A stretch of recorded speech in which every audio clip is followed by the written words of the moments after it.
회복시키시는 아버지라는 제목으로 말씀을 전하도록 하겠습니다. 제가 인터넷에서 본 글입니다. 전생의 나라를 구하면 만나는 남편의 조건 10가지입니다. 첫 번째, 키 170에서 185 사이라고 합니다. 두 번째, 몸무게 60kg에서 80kg 사이입니다. 세 번째, 성격 차분하고 섬세하답니다. 네 번째, 책임감이 강함. 다섯 번째, 손재주가 있고 집안일을 척척 한답니다. 여섯 번째, 잘 웃고 원칙이 확실하답니다. 일곱 번째, 듬직하고 화내지 않음. 네, 많은 분들이 탈락했어요. 네. 여덟 번째, 깔끔하게 정리정돈을 잘한답니다. 아홉 번째, 부모님께 효도하고 의리도 있답니다. 마지막 열 번째, 소년 같은 마음을 가졌다고 합니다. 이 10가지 조건들을 들으시면서 어떤 분들은 전생의 나라를 구하신 분도 있고 어떤 분들은 전생의 나라를 팔아먹으신 분들도 아마 더 많이 계시겠죠. 많이 계실 거라고 생각을 합니다. 사실 하나하나 따져보면요, 그렇게 어려운 거는 아닙니다. 책임감이 강하고, 여러분 우리 남성들 책임감 강하잖아요. 그렇죠? 잘 웃고 원칙이 확실하고, 할렐루야. 잘 웃고, 그렇죠? 워낙 우리 집사님, 네, 잘 웃고 원칙이 확실하고, 뭐 이렇게 하나하나 따져보면요, 어려운 게 아니에요. 어려운 게 아닌데 10가지를 다 모아놓은 사람이 전생에 나를 팔아드셔서 그러신 거예요. 일제시대 때 나카무라 상으로 활약을 했기 때문에. 저는 오늘 우리는 뭐 어린이 주일, 어버이 주일 이렇게 지키지 않고 어린이 주일과 어버이 주일을 이제 같이 지키는데, 제가 이제 어떤 말씀을 전할까 이제 고민을 하다가 오늘의 주인공은 사실은 가정의 가장인 아버지예요. 아버지, 남편, 아버지. 그래서 여러분 말씀을 들을 때 이미 가정을 꾸리신 분들은 여러분의 아버지 혹은 여러분의 남편을 생각하시면 되고, 이제 아직 결혼을 안 하는 우리 청년들은 뭐 본인의 아버지를 생각할 수도 있고, 앞으로 본인들이 만들어갈 그 가정의 남편 혹은 본인을 생각하면 좋겠습니다. 오늘 본문을 통해서 저는 두 가지 말씀을 좀 전하고 싶은데요. 첫 번째는요, 어떤 아버지냐면요, 침묵하는 아버지입니다. 침묵하는 아버지. 오늘 창세기 34장에는 참 입에 담기 힘든 어떤 그런 사건이 한 가정에 생기게 됩니다. 야곱이 이제 세겜이라는 지역에서 자녀들과 거주하고 있는데, 딸 디나가 그 세겜 지역에 있는 핫플레이스에 갔어요. 맛있는 것도 좀 먹고 그러려고. 뭐 지금으로 따지면 뭐 홍대라든가 뭐 강남이라든가 뭐 성수동 이런 데 있잖아요. 편지샵도 돌아다니고 맛있는 것도 먹고 이렇게 갔다가, 하필 그 지역에 영주라고 하는 하몰이라고 하는 사람의 아들 세겜이라는 남자에게 성폭행을 당합니다. 그러면서 오늘 본문이 시작이 된다라는 거예요. 그런데 저는 오늘 본문을 보면서 너무나도 놀라웠습니다. 왜냐하면 그 소식을 들은 아버지 야곱의 반응 때문이었습니다. 창세기 34장 5절을 한번 읽어보겠습니다. 야곱이 그 딸 디나를 그가 더럽혔다 함을 들었으나 자기의 아들들이 들에서 목축함으로 그들이 돌아오기까지 잠잠하였고. 어떻게 했어요? 딸이 몹쓸 짓을 당했다라는 소식을 들었는데 울지도 않아요. 분노하지도 않아요. 딸에게 달려가지도 않아요. 잠잠한 거예요. 잠잠. 가만히 있는 거예요. 저는 한번 생각해 봤거든요. 만약에 제 딸이 이런 일을 당했다, 그럼 저는 장롱에 고이 숨겨놨던 해병대 군복을 꺼냅니다. 워커를 신고 창고에 있던 M16은 없어요. 참고로 여러분, 우리 불법 소지입니다. 총기는. 우리 공군 소령이신 우리 원아 집사님에게 전화를 해서 지금 비행기 2대만 좀 보내줄 수 있냐, 제가 이제 GPS로 알려드릴 테니까 거기 좀 폭격을 해달라. 아버지가 가만히 있으면 됩니까? 아버지가 달려가야죠. 눈물을 흘리든 분노를 하든 그 딸이 홀로 울고 있는 그 장소로 달려가야죠. 근데요, 딸이 성폭행을 당하고 집으로 와서 방에서 혼자 울고 있는 게 아니라요, 심지어 거기에 잡혀 있는 거예요. 그 집에. 근데 아버지가 잠잠해요. 아버지가 침묵합니다. 여기서 잠잠하다라고 하는 히브리 하라시라고 하는 단어는요, 결정해야 되는 순간에 결정하지 않는 거예요. 책임을 회피해버리는 겁니다. 모르드게가 에스더에게 뭐라고 말합니까? 조금 있으면 유대인들이 전부 다 그냥 몰살당하게 생긴 그 상황에서 네가 왕에게 이거를 알려야 된다라고 하면서 뭐라고 해요? 네가 잠잠하던지 너 혼자 살 수 있을 거라고 생각해? 잠잠해서 네 목숨을 살리던지 아니면 결정하고 왕 앞에 나가던지. 에스더가 잠잠하면 안 되잖아요. 결정해야 되는 그 순간이 왔다라는 거예요. 결정해야 되는 결정적인 그 순간에 아버지 야곱은 잠잠했다라는 것입니다. 그런데 여러분, 야곱은요, 회피형이 아니에요. 사실 아주 책임감이 강한 사람입니다. 창세기 31장 38절 40절을 읽어보면 그가 집을 떠나서 외삼촌 라반의 집에서 20년 동안 일을 합니다. 그때 이 야곱의 모습 얼마나 성실하고 책임감 있는지 모릅니다. 우리 같이 한번 읽어보겠습니다. 내가 이 20년을 외삼촌과 함께 하였거니와 외삼촌의 암 양들이나 암 염소들이 낙태하지 아니하였고 또 외삼촌의 양떼의 순양을 내가 먹지 아니하였으며 물려 찢긴 것은 내가 외삼촌에게로 가져가지 아니하고 낮에 도둑을 맞았든지 밤에 도둑을 맞았든지 외삼촌이 그것을 내 손에서 찾았으므로 내가 스스로 그것을 보충하였으며 내가 이와 같이 낮에는 더위와 밤에는 추위를 무릅쓰고 눈붙일 겨를도 없이 지냈나이다. 네. 어떤 사람이에요, 이 야곱이?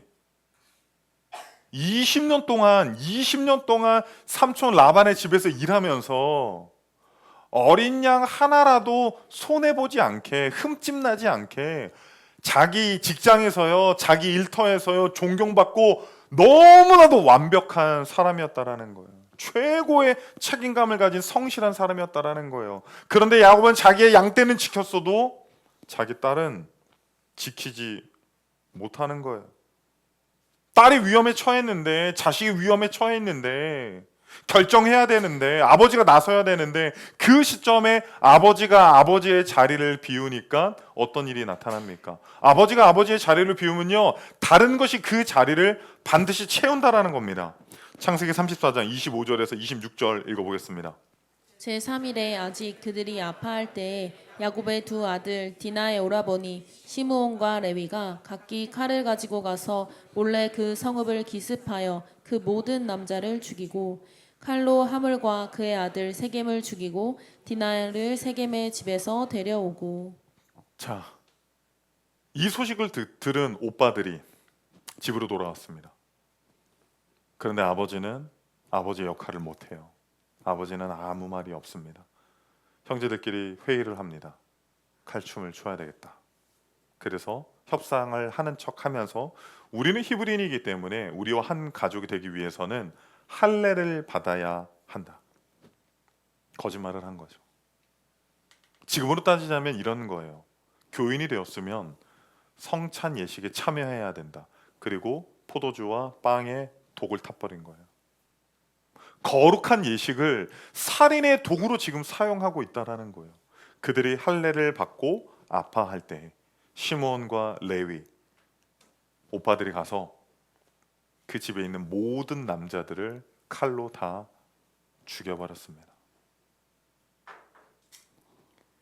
그뿐만이 아닙니다. 그들이 아버지에게 하는 말, 그들이 그렇게 칼춤을 추고 살인을 저지르고 자기 동생 디나를 데리고 왔습니다. 그리고 나서 아버지에게 이렇게 말합니다. 창세기 34장 31절입니다. 그들이 이르되 그가 우리 누이를 창녀같이 대우함이 옳으니이까. 지금 뭐라고 얘기하는 거예요? 아버지한테. 아빠는 뭐 했는데? 아빠는 뭐 했는데? 아빠가 뭐 해줬는데? 디나가 그렇게 어려움을 당하고 수치와 모욕을 당하고 아파하고 슬퍼하고 울고 있을 때 아빠는 뭐 했는데? 우리가 구해왔잖아. 우리가 데려왔잖아. 정당한 거 아닙니까? 그런데요, 더 가관인 거는요, 야곱이 자식들이 그렇게 살인을 저지르고 돌아왔을 때 이런 말을 해요. 창세기 34장 30절입니다. 야곱이 시므온과 레위에게 이르되 너희가 내게 화를 끼쳐 나로 하여금 이 땅의 주민 곧 가나안 족속과 브리스 족속에게 악취를 내게 하였도다. 나는 수가 적은즉 그들이 모여 나를 치고 나를 죽이리니 그러면 나와 내 집이 멸망하리라. 지금 오빠들이 자기 여동생 몹쓸 짓을 당해서 심지어 붙잡혀 있는 거잖아요, 거기에. 그래서 칼을 들고 가서 내 동생에게 몹쓸 짓을 한 사람들을 다 죽여버리고 동생을 안전하게 데리고 왔는데 아빠라는 사람이 지금 뭐라고 얘기해요? 너희는 내게 화를 끼쳐 나로 하여금 나는 수가 적은즉 그들이 모여 나를 치고 나를 죽이리니 나와 내 집이 여기에 디나 걱정이 있어요? 디나에 대한 얘기가 있어요? 몹쓸 짓을 당하고 아파하고 수치와 모멸감에 울고 있는 상처받은 딸, 그 디나에 대한 얘기가 있습니까? 없어요. 자기 얘기밖에 없어요. 아들들 걱정, 딸 걱정, 자식 걱정하는 게 아니라요, 지 걱정밖에 안 하는 아버지를 우리는 오늘 본문에서 볼 수 있다라는 거예요. 그런데 여러분, 오늘날 기준으로 따지면요, 이 야곱은요 진짜 좋은 아빠예요. 좋은 아빠. 여러분, 이 시대의 좋은 아빠가 어떤 아빠예요? 부자 아빠 아니에요? 부자 아빠 가난한 아빠라고 하는 책도 있잖아요. 그래서 부자 아빠가 해줄 수 있는 거, 가난한 아빠는 못 해주는 거, 부자 아빠는 다 해줄 수 있지만 가난한 아빠는 해줄 수 있는 게 가난을 물려주는 것밖에 없다라는 것 아닙니까? 이 시대의 최고의 아빠는 부자 아빠예요. 부자 아빠. 그래서 많은 아빠들이요 이렇게 생각해요. 내가 돈 벌어다 줬잖아. 내가 돈 벌어다 줬잖아. 내가 직장에서 그렇게 목숨 걸고 자존심 버리면서 돈 벌어와서 돈 벌어다 줬잖아. 당신 뭐 했는데 애들을 왜 이런 식으로 키우는 거야? 돈 벌어온 것으로 학원 보내주고 옷 사준 것으로 그것으로 자기 할 일 다 했다라고 착각하고 있는 거예요. 여러분이 아무리 부자여도요 본문의 야곱보다 부자는 아닙니다. 야곱은 엄청난 부자였어요. 착각하면 안 됩니다. 돈이 있다고 해서 요즘이 아니라 약 20년 전부터요. 우리나라 그 제일 좋은 대학들 있잖아요. 스카이 대학이라 불리는 대학 30%가요 강남에서 간대요. 강남에서. 강남에 있는 학생들의 인구 비율이 전국에 있는 고등학생, 고3 학생의 인구 비율의 3%도 안 되는데 그 아이들이 30%가 들어간다라는 거예요. 부자 아빠 앞에 밑에서 자란 애들이 좋은 데 간다라는 거예요. 그리고 걔네들은요 스카이 못 가면 그냥 유학 간대요. 그 정도로 부자 아빠면, 돈 벌어 오면 아버지로서 해야 될 일을 다 했다라고 생각하시면 안 된다라는 거죠. 두 번째는 무엇입니까? 저는 사실 지금 50대 이상 아버지들은 어쩌면 저는 더 큰 피해자라고 생각하는 부분이 있습니다. 왜냐하면 이분들의 아버지는요 보통이 아니었어요, 여러분. 여러분이 상상할 수도 없는 아버지들입니다. 여러분들에게는 할아버지라고 볼 수 있겠죠. 손주 손녀니까 예뻐했죠. 옛날에 그런 말 있잖아요. 북어랑 마누라는 3일에 한 번 패야 된다는 말이 있어요. 아버지들 3일에 한 번 맞고 계신가요? 옛날에는요 상상도 못해요. 진짜 마누라 패는 거는 일도 아니, 애들 때리는 거는 일도 아니. 지금으로 따지면 전부 다 잡혀가요. 가정폭력범으로 인해서요 다 잡혀가요. 그런 아버지 밑에서 컸어요. 그래서 이 아들들이요 아버지가 됐을 때요 나는 우리 아버지처럼 안 해야지, 나는 우리 아버지처럼 엄마 때리고, 나는 그렇게는 안 해야지, 나랑 대화도 안 해주고, 정서적인 교감이 없단 말이에요. 그래서 이렇게 생각해요. 나는 우리 아버지보단 나. 나는 우리 아버지보다 니네들한테 잘했어. 나는 우리 아버지보다는 더 훨씬 좋은 아버지야. 이렇게 생각을 하고 있어요. 근데 저는 여러분에게 묻고 싶습니다. 왜 기준을 세상으로 가져가요? 왜 기준을, 여러분 우리는 예수 믿는 사람입니다. 우리의 기준은요 세상에 있는 게 아니에요. 여러분의 아버지에 있는 게 아니에요. 우리의 기준은 성경에 있어야 된다는 거예요. 성경에 있어야 된다는 거예요.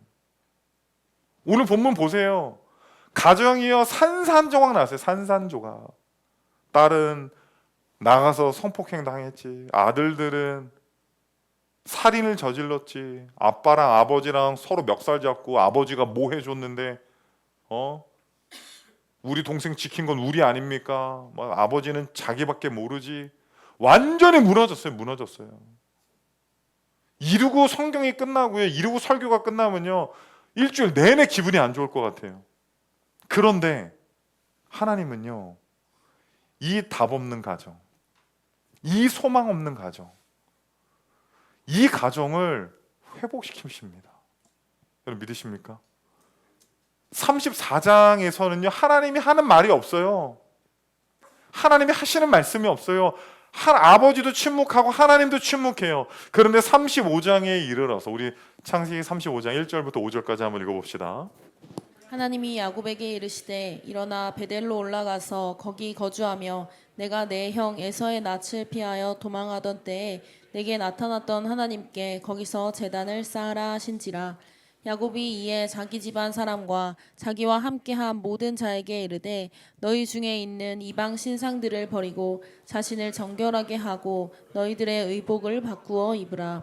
우리가 일어나 베델로 올라가자. 내 환난 날에 내게 응답하시며 내가 가는 길에서 나와 함께 하신 하나님께 내가 거기서 제단을 쌓으려 하노라 하매 그들이 자기 손에 있는 모든 이방 신상들과 자기 귀에 있는 귀고리들을 야곱에게 주는지라. 야곱이 그것들을 세겜 근처 상수리 나무 아래에 묻고 그들이 떠났으나 하나님이 그 사명 고울들로 크게 두려워하게 하셨으므로 야곱의 아들들을 추역하는 자가 없었더라. 아멘. 이제 35장부터요. 그 소망이 없고 정말 답 없는 아버지였는데, 답 없는 가정이었는데, 완전히 무너진 가정이었는데요. 하나님이 회복을 시키시는 거예요. 어떻게 해요? 베델로 가라. 그러면서 조항들을 주죠. 우상을 없애라. 우리 가정에 있는 우상을 제하라.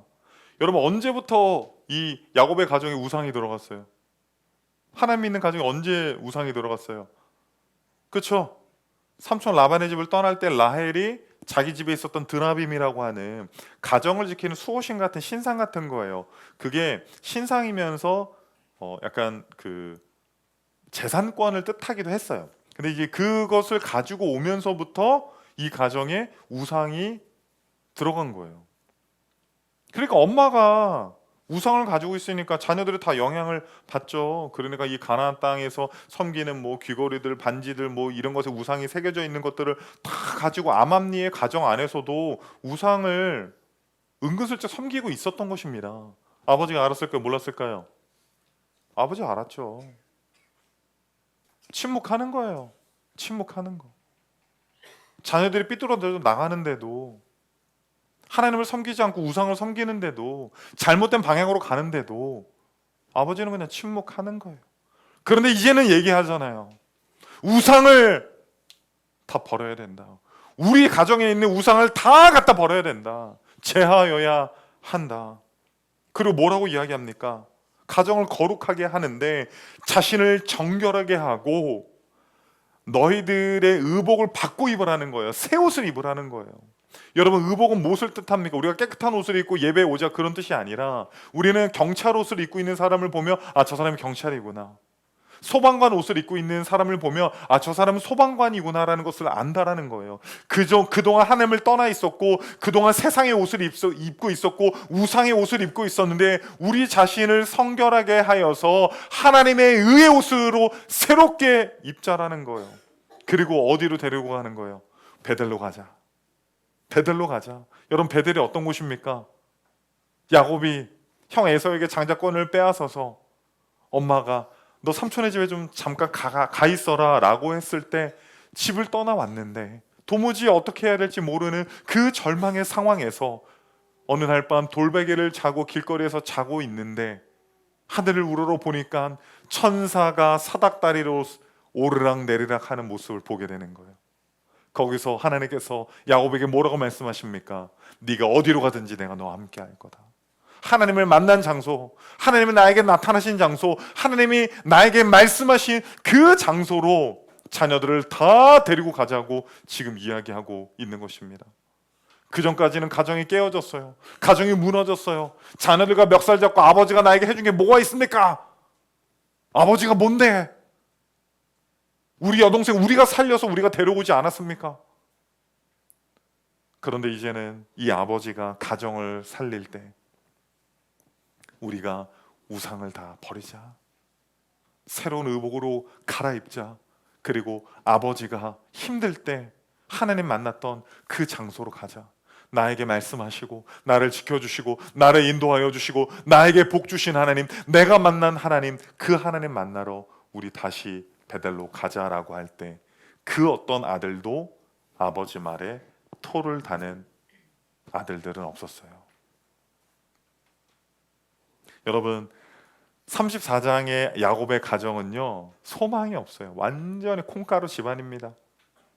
딸은 이루 말할 수 없는 상처를 받았고, 아들들은 살인을 저질렀고, 아버지는 자기밖에 모르는, 지밖에 모르는 완전히 답 없는 가정이에요. 그런데 이 가정이 무엇 때문에 회복이 됩니까? 여러분, 아버지의 권위가 어디에서 나옵니까? 여러분, 요즘 젊은 애들이 더 똑똑해요. 제가 목사님들 만나보잖아요. 저보다 연배 있는 목사님들보다요, 저보다 어린 사역자들이 더 똑똑해요. 더 사역 잘해요. 더 똑부러지게 말씀 전하고요.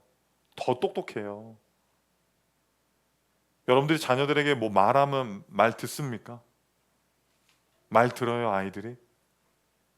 어디서 우리 아버지들의 권위와 우리 아버지들의 힘이 어디서 나오는 겁니까? 이 무너진 가정, 이 깨어진 가정 어디서 하나님이 회복시키십니까? 우리 1절을 다시 한번 읽어보겠습니다. 하나님이 야곱에게 이르시되 일어나 베델로 올라가서 네, 저는 이 부분이에요. 이 부분. 하나님이 야곱에게 이르시되, 야곱이 울면서 하나님, 우리 가정이 다 깨어졌습니다. 우리 딸이 이렇게 몹쓸 짓을 당했고 우리 아이들이 살인을 저질렀습니다. 어떻게 해야 됩니까? 라고 무릎을 꿇은 게 아니라 하나님이 야곱에게 찾아오셨어요. 절망에 있는 야곱에게, 아무것도 할 수 없는 야곱에게, 무너져 있는 야곱에게, 야곱아, 많이 힘들지? 형 에서에게 장자권을 빼앗을 때까지만 하더라도 내 인생이 이렇게 될 줄은 야곱은 상상을 못했을 거예요. 자기 인생이 이렇게 고단한 인생이었을지 상상을 못했을 겁니다. 내 인생이 왜 이렇게 됐지? 그런데 그 순간 하나님이 찾아오시는 거예요. 야곱아, 야곱아, 괜찮다. 너에겐 내가 있지 않니? 너희 집안에 보니까 우상이 있어. 그 우상들 다 버려버리고 청결하게 새로운 의복으로 갈아입고 내가 너를 만났던 그 베델로 다시 돌아와라. 네 손에 아무것도 없었던 그때에도 나는 너와 함께하고 있었고, 이제는 자녀들도, 이제는 너의 부도 수많은 것들을 이루었지만 가정은 다 무너져 있는 네 모습, 다시 베델로 와라. 야곱은 그 하나님의 음성을 듣고 자녀들에게 전하고 순종했습니다. 저는 여러분들에게 묻고 싶습니다. 여러분들은 어떤 아버지이십니까? 그래도 나는 돈 벌어오잖아. 나는 우리 아버지보다 나는 내 자식들에게 더 잘해. 여러분, 그건 기준이 잘못된 거예요. 기준이 잘못된 거예요. 우리의 기준은 성경에서 찾아야 됩니다. 사실 저는 오늘 청년부 설교를요, 설교 제목이 이거였어요. 내 부모를 공경하라. 근데 어저께 설교를요 다 바꿨어요. 청년부 설교를. 왜냐하면 우리 청년부 아이들의 가정을 들여다보면 절반은 깨어진 가정이에요.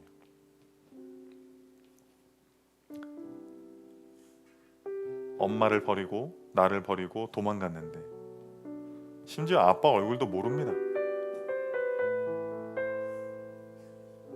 그런데 네 부모를 공경하라. 도무지 그 말이 안 나오는 거예요. 여러분의 가정은 어떤 가정인지 잘 모르겠습니다. 근데 소망이 없고 깨어진 가정도 여러분 소망이 있어요.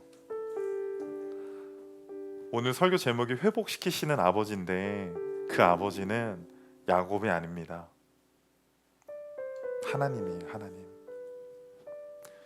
여러분의 아내에게 한 번이라도 이렇게 말한 적이 있습니까? 혹시 여러분들 이렇게 말하지는 않아요? 이제 우리 아이 중학교 들어갔는데 우리 이사 가자. 좋은 학군지로 이사 가자. 이제 고등학교 들어가니까 더 좋은 과외 선생님 붙이자. 아이들 교육에 더 신경 쓰자. 우리 어디로 이사 가야 된다. 이런 학원 보내야 된다. 어떻게 해야 된다. 혹시 여러분 이런 대화만 하십니까? 물론 그것도 저는 필요하다고 생각을 합니다. 그런데 저는 아버지들에게 한번 묻고 싶어요. 단 한 번이라도 여러분 아내에게, 여보, 내가 기도해 보니까 이렇게 해야 될 것 같아. 하나님이 우리에게, 우리 가정에게, 우리 자녀들에게 이렇게 말씀하시는 것 같아. 우리 좀 이렇게 해보면 어떨까? 여러분, 한 번이라도 이렇게 말해본 적 있어요?